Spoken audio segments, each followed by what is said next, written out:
యెహోవా నామము బలమైన దుర్గము, నీతిమంతుడు అందులోనికి పరిగెత్తి సురక్షితముగా నుండును. నా ప్రియ సహోదరుడా, నీ ప్రాంతం, నీ సురక్షితమైన ప్రాంతం ఏదనుకుంటున్నావు? నీ ఇల్లు అనుకుంటున్నావా? లేక నీ తండ్రి నీ సురక్షిత ప్రాంతం అనుకుంటున్నావా? నీ అన్నయ్య, నీ అక్క నీ సురక్షిత ప్రాంతం అనుకుంటున్నావా?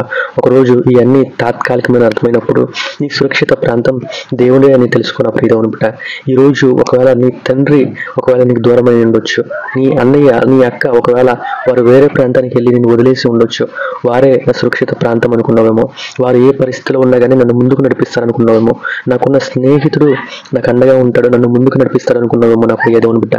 కానీ అందరూ నేను వదిలేసి వెళ్ళిపోయాము. ఏం చేయలేని స్థితి నీదేమో నా ప్రియ దేవుని బిడ్డ.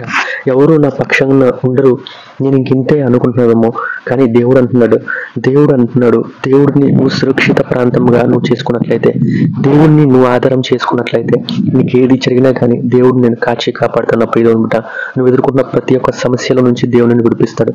అది ఎంత పెద్దదైనా కానీ నీకు అసాధ్యమేమో, కానీ దేవునికి అసాధ్యం కాదు కదా. దేవుడికి సమస్తము సాధ్యము కనుక దేవుడి యందు విశ్వాసం ఉంచు, దేవుడిని సహాయం అడుగు. దేవా, మీరు నాకు అండగా ఉండండి అయ్యా, మీరు నాకు కొండగా ఉండండి అయ్యా, మీరు నాకు ఆశ్రయ దుర్గముగా ఉండండి అని దేవునికి ప్రార్థించిన ప్రియ దేవుని బిడ్డ, దేవుడు ఖచ్చితంగా నీ ప్రార్థన ఆలకించి దేవుడిని పక్షంగా ఉంటాడు, దేవుడిని పక్షంగా పోరాడతాడు. ఆమేన్.